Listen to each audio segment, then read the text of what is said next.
my mind was in completely different things. I wanted to change the world in the way that people were treated in companies, the way that employees were engaged or actually not engaged in a company.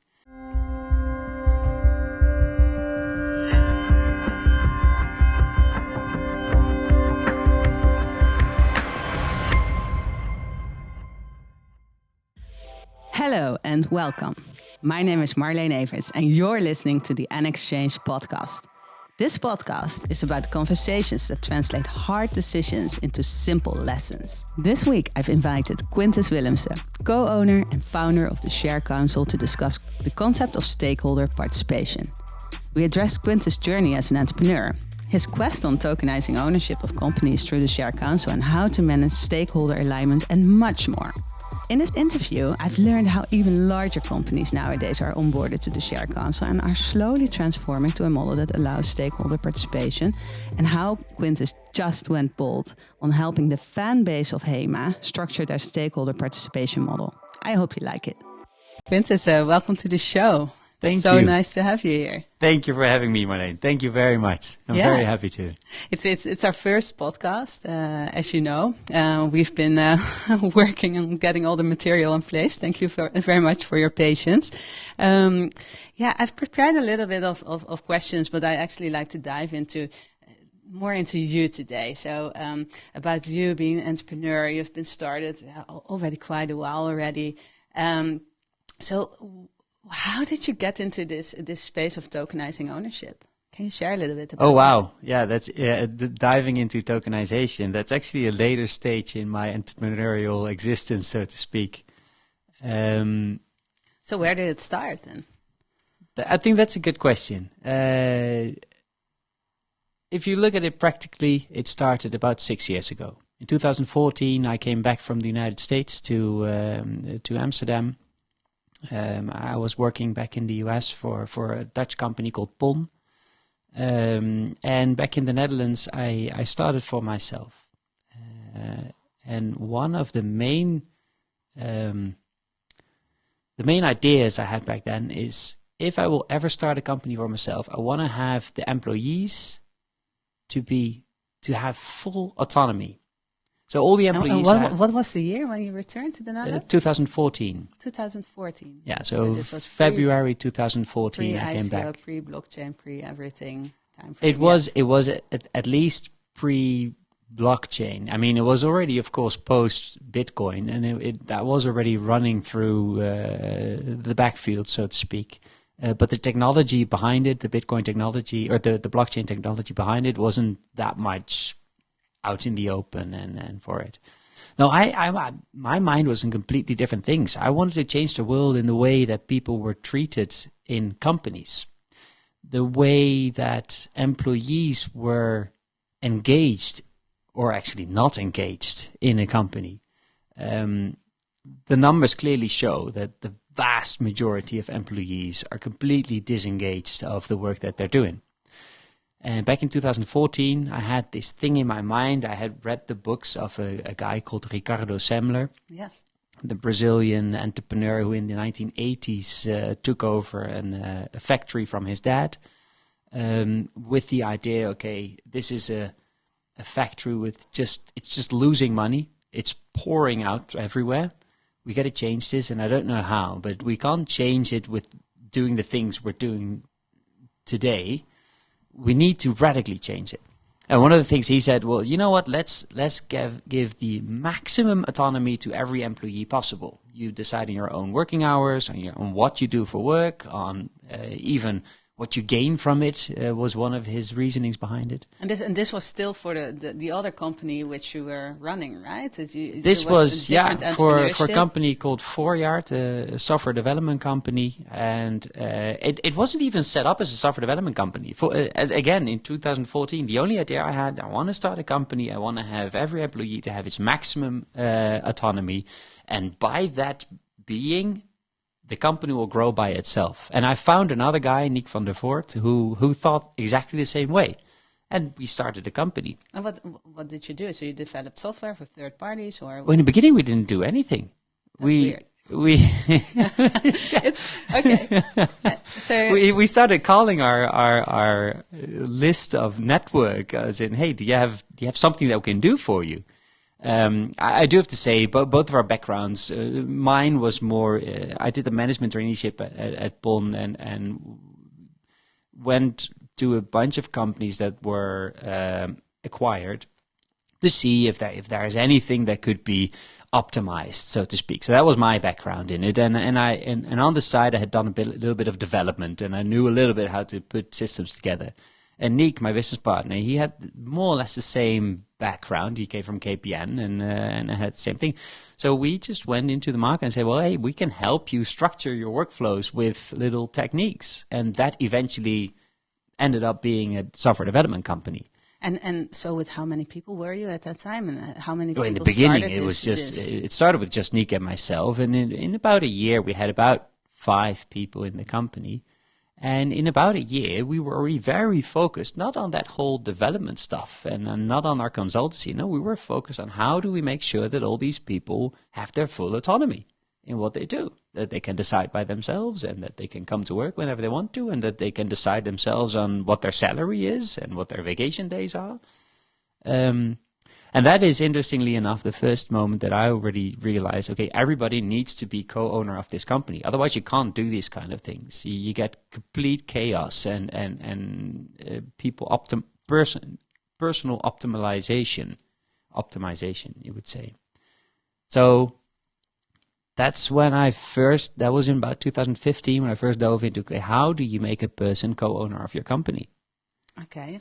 Which is a bitch in the Netherlands. And why?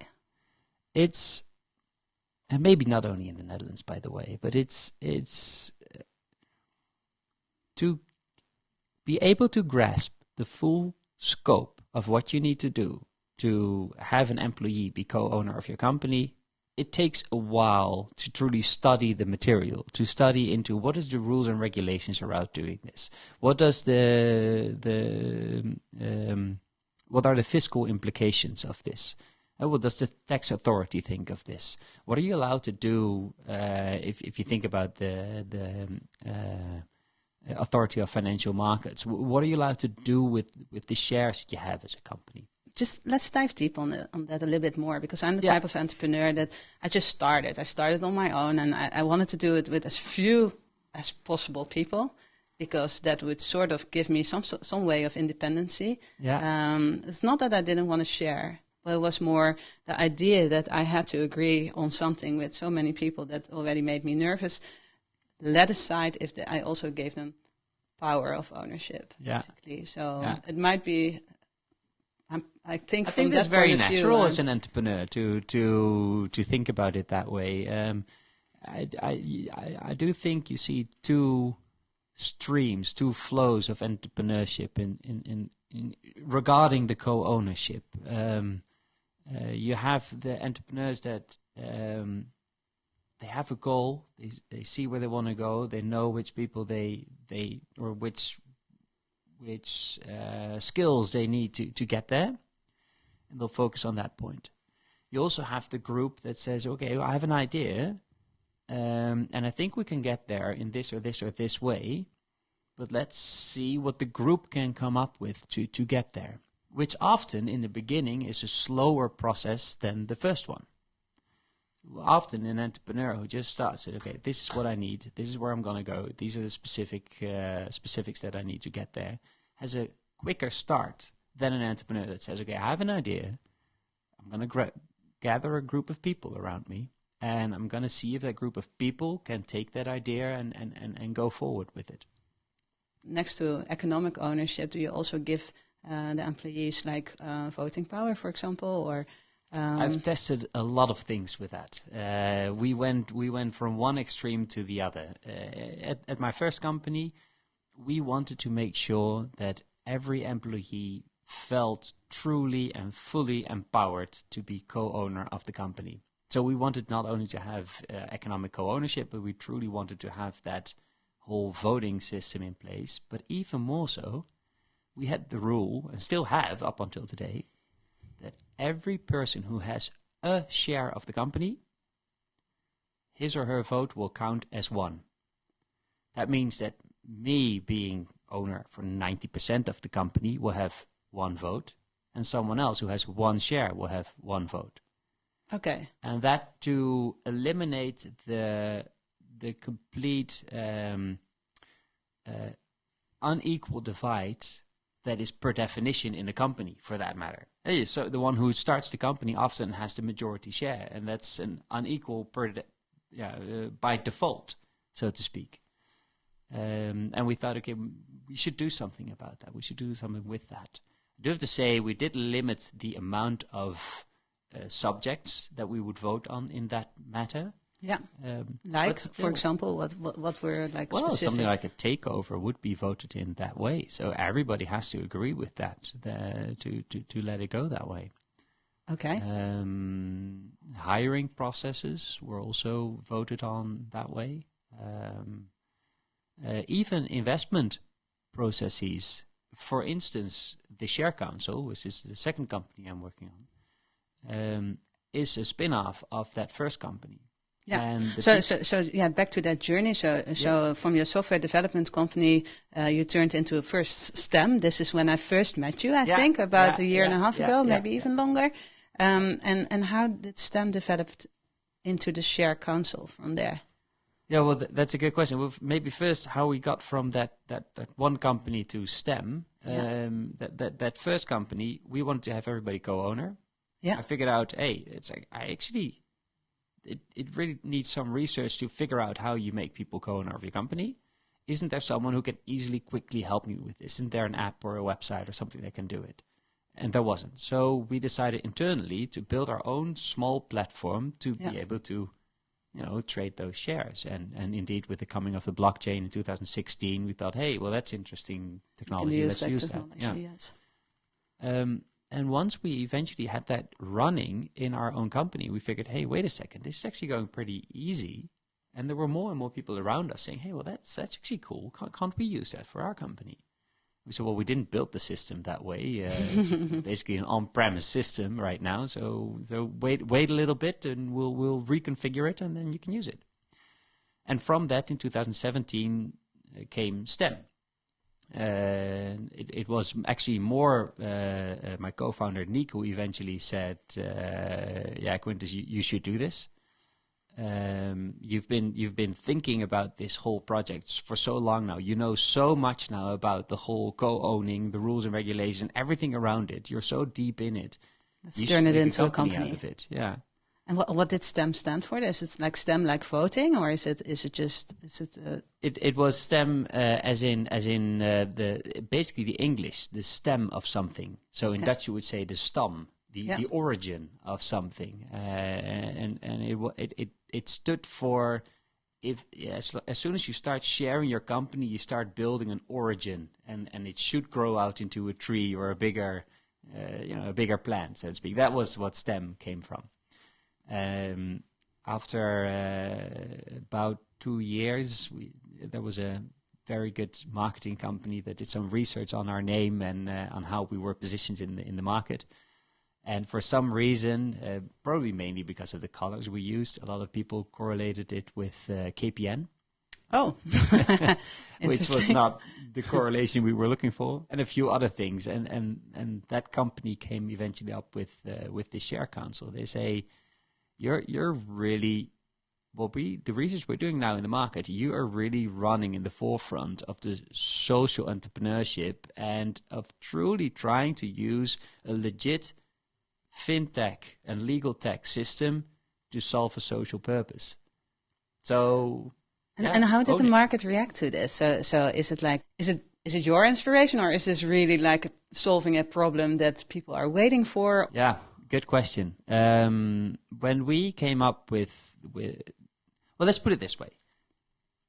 Back in 2015, when we decided, hey, we want to have everybody become co-owner of our company, and when I figured what you needed to do to get there, and that, by the way, I got a price tag for the first consultant that wanted to help me with this. He said it's about 8,000 to 10,000 euros to implement co-ownership of your employees. And I said, idiot. I have 5 employees. I run 25,000 euros a month. That's about it. I'm not going to pay €10,000 for having someone being co-owner, for actually basically even losing more equity in my company and having to pay more. The business case doesn't work. So when we thought about that, if that business case doesn't work in that case, there have to be more people who have that exactly same problem. Yeah. Which it seemed to be. So by now, so are there many companies that kind of use your platform and more importantly, how do they respond to it? Yeah, there's two things to this.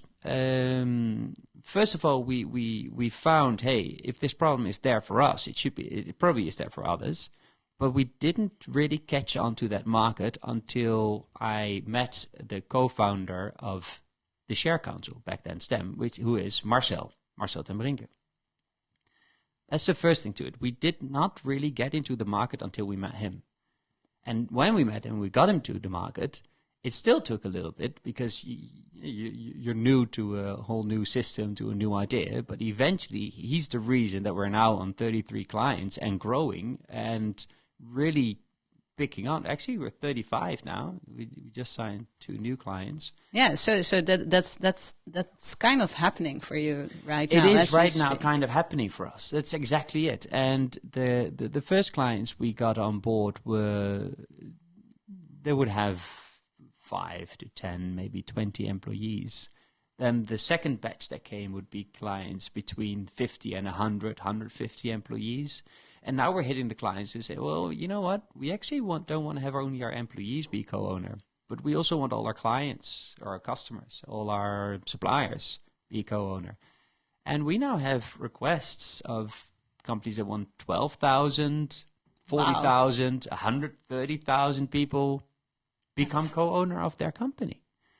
But that's amazing. And the platform, well, the cool thing is the platform offers it. And that is what we now saw. We're tapping into a market that presumably didn't exist before. Because that's what we all are running into, right? So we're both in this innovative space, and you think of something that seems so logical. You think the whole world is waiting for it. And yet the market is always right. They might not use it. They might not want to use it. But so at some point in time, you sort of see this tipping point happening. And like you as an entrepreneur, so how do you see that? Is it just Marcel who joined you, or is it just the right moment? Is it obviously we're in a very interesting situation right now with COVID going on, etc. What is it that this fell into place for you, or starts falling into place? A bit of all. The honest, and most entrepreneurs don't want to hear this, but the honest thing to entrepreneurship and to your success is a huge, huge part of luck, dumb luck. Just the market is there, it springs up, and indeed, you felt something coming and you were sitting ready at the right moment. That is proven to be, that's not my own conviction, but it's proven to be a huge part of entrepreneurial success. But to be able to pluck that luck, so to speak, to get at that moment that you can have the luck, good preparation is wanted, preferred, so to speak. And it starts with a gut feeling. And that must have been for yourself as well.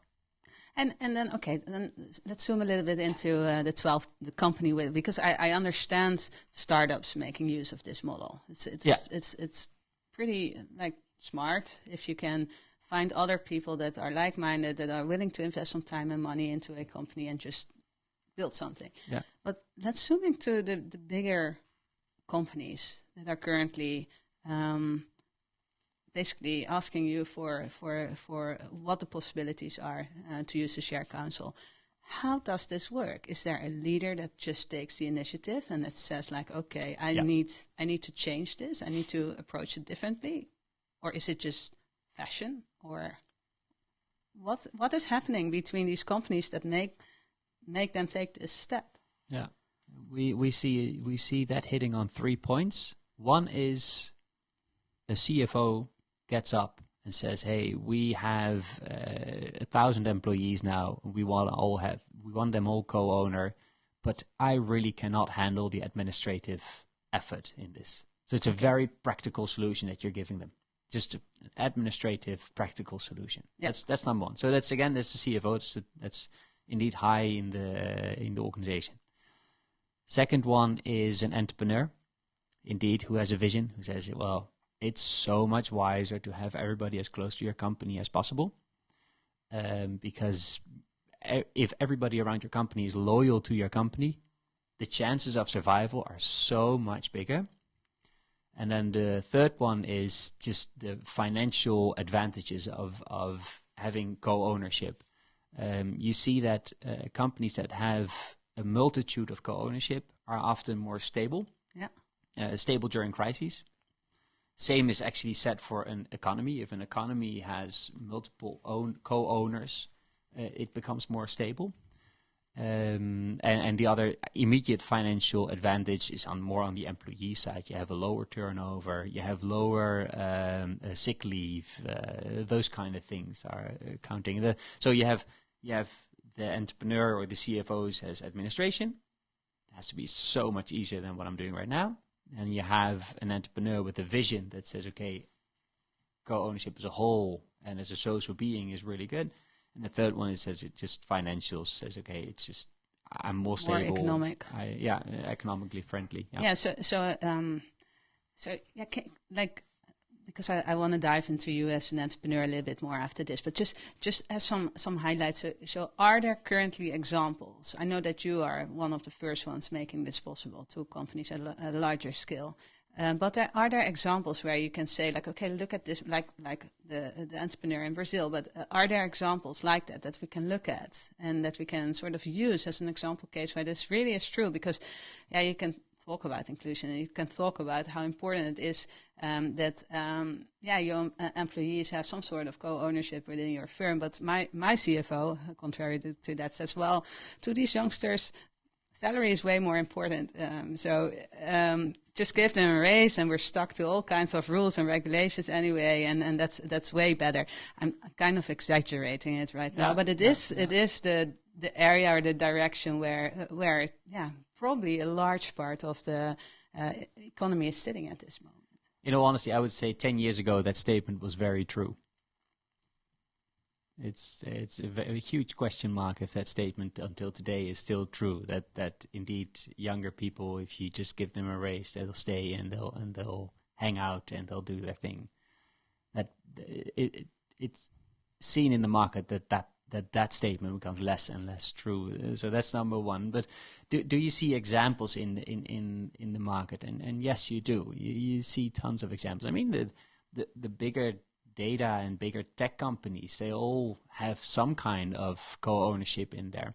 And the interesting part in this is, so the reason I see a market in Europe is because we're hugely far behind on the United States. In the United States, about 35% of the working population is co-owning the companies they work for, which is mainly driven by the multinationals from the United States.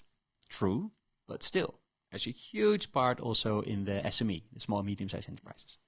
In Europe, that number is 3.5%.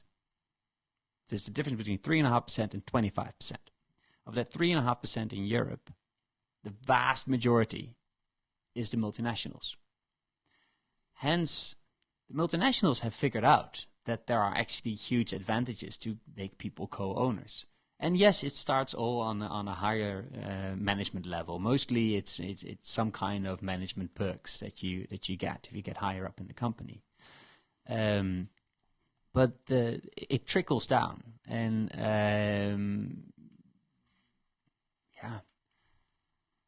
let's go for the bigger example. Or Google is a good example where everybody who works there always catches in something. Of the growth of the company. Let's talk about growth. Yeah. we see some examples. We even see them in the Netherlands. We see Blokker basically taking the step of including their customers, their employees into their cap table. We see HEMA, I think, very good example where your involvement has always also been. You were quite involved in HEMA. You're even in the stichting, in right? the board of the foundation. In the board of the foundation as a board member. We've seen in the past that Ahold. I think in the 1950s, as you wrote in your article. I've did some research, and you see that Ahold really, really took this serious by not necessarily their employees, but more like their customers, their clients, everybody who wanted to be involved. So, do we need a certain type of leaders to do this, or is this just a no-brainer? This is just part of your responsibility as an entrepreneur, as a company to take this step. Now it is available. Because in the depends past on who you ask. But in all honesty, my personal, I'm personally convinced of the fact that as a society, we should foster this change, and we should make it a normal thing that everybody co-owns the company they're working for. Okay, then I have a question from an entrepreneur point of view. So, okay, I can see the steps like including your personnel and rewarding them for growth if that happens in the future. But being a shareholder has more responsibilities. It also means, I don't know, depositing extra money when things are going wrong or not going as fast as you think of, especially for the starting up or the scaling up companies. So how do you resolve that part? Nothing, no different than you normally do it. The vast majority of companies always have smaller and majority shareholders. And you just dilute then if you don't. And everybody dilutes, yeah. Okay. Yeah, that's a whole different thing. I don't know if you don't want to dive into that, but I don't really believe in non-dilution clause. I think that's one of the worst things you can have in a company. It's like, at least in my companies, everybody chips in. Yeah. Equally, or not, and then you have less. You dilute. That's definitely the case.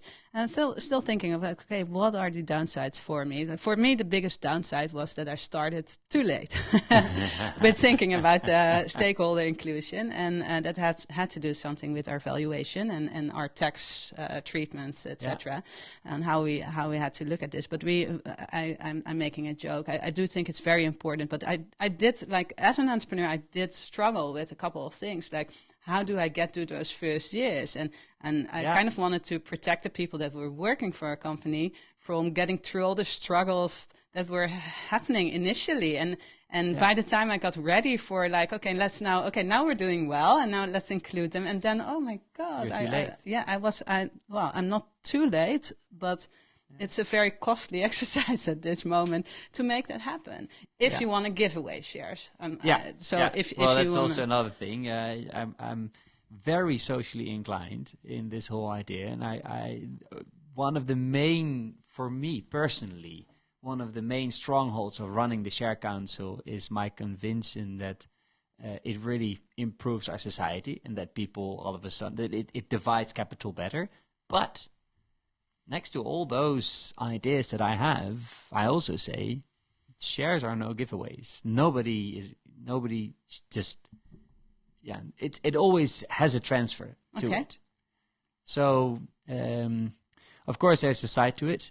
Right now, we are giving away shares with the whole scheme that we have set up on LinkedIn for the people that have seen it. That again is something new, right? But it's not a complete giveaway, and I think the vast majority of people very well understands what we're doing. If you like and comment and share our post, you get a share.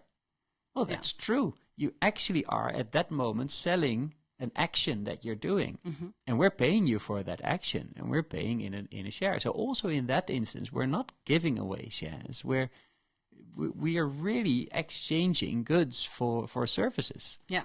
And I think that should always be the central point of everything around ownership. Next to that, it's especially the tax authorities who exactly think like that. Yeah. Okay. And that definitely gives some thinking direction, because that resolves that part at least. It immediately resolves a lot of things. Yeah. If you don't have a non-dilution clause, and if everybody just pays for the shares that they have in whatever way there is, then you solve the vast majority of difficult points that you have in an employee participation plan. Mm-hmm.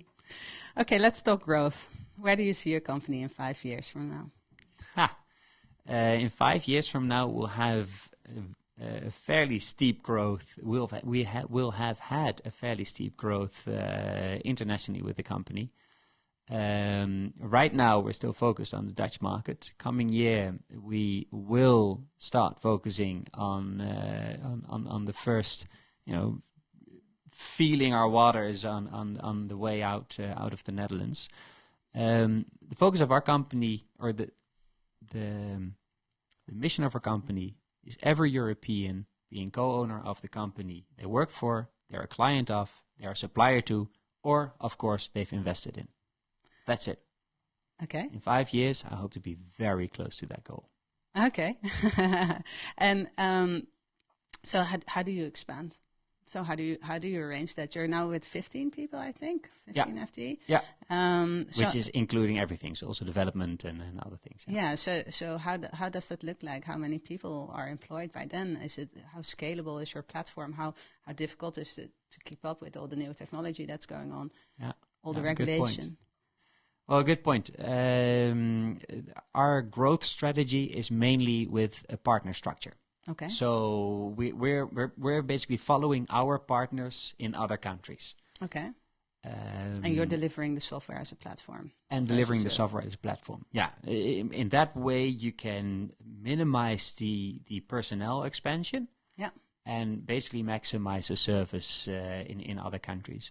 From a regulatory point of view, I think, talking about luck, I think we're in a fantastic moment right now. If you see the efforts that the European Committee puts into standardizing the financial regulation and basically the legal regulation around shares right now in Europe, it's almost every week, or at least every month, you see a new ruling coming up which completely standardizes it throughout all those countries. So I'm less and less concerned about. So that makes you a bit more fit for a European scale, and you do need to expand, right, to other markets. That's what you explained to me. Otherwise, it's just the market in the Netherlands is just too small for the type of. If you look at the market in the Netherlands, yes, okay, we have 1.7 million companies in the Netherlands registered, but that's quite a lot. Yeah, right? but 1.3 million of those are subcontractors, are just one-man shows. Oh. And the other 400,000 are 2 people or up. If you look at 5 people up, you're at about 220,000 companies. And then if we dive into our specific niche, or at least the companies right now we see the quickest adapting our system, you end up with about 130,000 companies in our market. That's still a lot. Still a lot. But that's not what I want to go for. I want to go for the fact that every European can be co-owner of the company they work for, their client of, their supplier to, or they invest in. Okay, and then a question that I have as an entrepreneur to watch you: how do you finance that expansion? Is it just endlessly raising capital, organic growth? How do you see that? Yeah, we calculated 2 tipping points. We've made the same business case twice, once in a very conservative manner and once in an exponential manner. And in both ways, there's a tipping point. One is going to be end of the year, beginning of next year. End of 2001, beginning of 2021. 2021, beginning of 2022. And the other one has a tipping point 1 year later. Okay. So up until then, it's going to be still investment money. Yeah, that's going to. Of course, we have our revenues coming in, but to truly be able to expand and to pay for the growth, it still will be investment money. Yeah. Okay, and I have to ask this question because I think I'm quite sure I'm not seen as a person that makes a point out of the fact of being a woman, but I do see some core things in our DNA that makes us make decisions differently than men. It's just a fact. Yeah. I like it. It's not bad in itself, but still you need to keep an open eye for what's going on outside of this women's brain or woman's brain. What can I learn from you male kind of guys? Oh man. You know what, the first thing when I think about this is, for the last 6 years, I've tried to get more women into my company because I think it's very good to have a balanced company in those ways. And for the last 6 years, I've been pathetically failing in doing so. As well for Foreyard as for the Share Council. It's only a handful of women, maybe even just one who's working there. And most people will indicate that a man will be a little bit more bold in his statements, in what he thinks he can do, regardless of the fact if he can, and that a woman will be a little bit more inclined to talk about things that she knows she can do instead of the things she thinks she can. But I don't know if that is a bad thing, actually. No, I'm not saying that's bad. But No, it's more and like, I don't know what if can that's we something learn? you should What are learn the things that we think like, okay, like get out of your like zone, like just do it. Why don't you consider like I did, for example, when I used to work for Optiver, I always when I had to go into my salary talks, I just before I went in, I would always have like 5 talks to 5 male friends, just and ask them what would you ask if you would be in my position. And I always thought like, oh my God, I never on earth, I cannot do this. I cannot. It's like almost. And I went in and I just blurted it out and said like, okay, this is what I want. And then my boss said, yeah, okay, that's fine. And I was always like completely floored because like, does this really work like this? And it did. That's exactly the point. And if there's something you can pick up from another guy, that would be that. On the other hand, it's in Dutch we say it's not zaligmakend.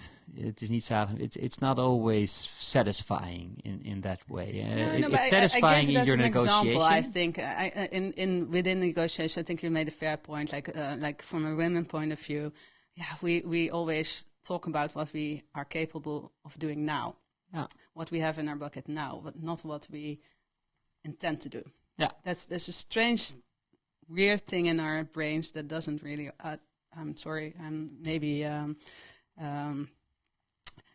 talking for all the women, but I'm talking for myself. There's a strange, weird thing in my brain that doesn't allow me to talk about what I can. Yeah, the overarching, the expansion of what you think you maybe can achieve or could ask for something. Yeah, but the good thing about it is, and maybe I'm interrupting you here, but the good thing about exactly that same thing in your brain is that if you're running a company and you got to keep the group together and keep people together, that's exactly what you need. You need to see and be able to see what that group can do and support them in what they can instead of basically rushing them and punishing them for what they can't.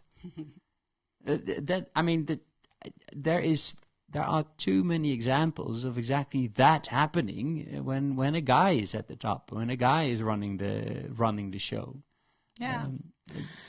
Okay, and then maybe my last, we're getting to our last question, because I do want to ask it, because I sometimes struggle with it as being an entrepreneur, not specifically a woman, but like in your opinion, and we had so many talks about this, but I didn't hear the answer to it yet.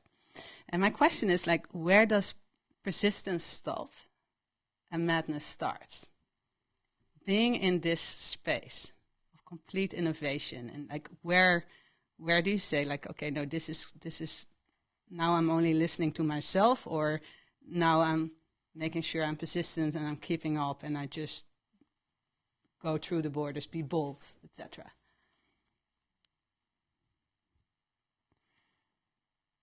I think that never stops. Persistence. Yeah. So you have to be a bit mad. I think so. I think if you want to change the world, the normal persistence will not be enough. And the big question mark is, who regards you being mad? Is it yourself or is it others? And if it's others, are they too narrow-minded or too slim? Or are you truly mad? And I would debate that it is not the second one. I think if you truly have a goal, it's something that comes from your heart, something that you feel, that is something you want to achieve. And do you reflect often? Do you like still have sort of your skill where you say like, okay, we're tipping over to the madness side, or I'm just being persistent? Well, I mean, I think it's a good point. It's a balancing point. I think in my brain, it's madness every day. The trick is to make sure that the group around you doesn't perceive it as madness, but perceives it as, hey, that is actually a clear goal, and we can reach this, and we can do this. And yeah, so yeah. You are constantly trying to balance these two. But if you ask me personally, and what do I think, is there a tipping point from persistence to madness? I think no, there is not. As long as your goal, it truly comes from your heart, and you truly feel what you can do and what you want to achieve, then everything is there to get there. Okay, well. Thanks, Quintus. I really wish you very, very good luck with the current capital raise on the Share Council. We are going to participate as well, for sure. Thank you very much. We is me and my family, because at Nxchange we're not allowed to do that yet. But I think it's a very interesting model. It opened up my eyes, even though I considered myself pretty open and innovative, but also open for sharing, open for and all those kinds. When I was writing the article about shareholder or stakeholder inclusion, I thought to myself, oh dear, I haven't followed on one of these points. So I'm committed to make this step. I'm committed to make this next step, and I want to thank you for that, because you planted that seed in my head. I also want to thank you for being on the board of HENA. That's an amazing project, and it's really getting there. It's like the next step, like the inclusion of all these community members of the HEMA. Yeah. I so vividly remember the first moment when you guys called me like, oh, can you do something with this? It's like, I was like, okay, this, to me, it sounded like pure madness. And I thought like, okay, well, we can give it a try. Why not? Yeah. But yeah, I want to thank you for being that bold and just do it. Because I know that definitely you contributed a lot, and Marcel as well, through this initiative. And I think you also gave me some good thoughts on how you include your stakeholders, that it doesn't necessarily always need to be a giveaway. That it may, yeah. I even wrote it in my article, and I didn't even. Okay, but that inclusion does not mean giving away, but it's basically giving and receiving, I think. And exactly. Thank you for that. I really enjoyed our talk, and I hope that we have many more years to develop stuff together. Well, thank you. Thank you for having me, and thank you for your questions. And mainly, Marleen, truly, thank you for having us on Nxchange and having us this huge boot up with the Share Council. Thank you. Thanks.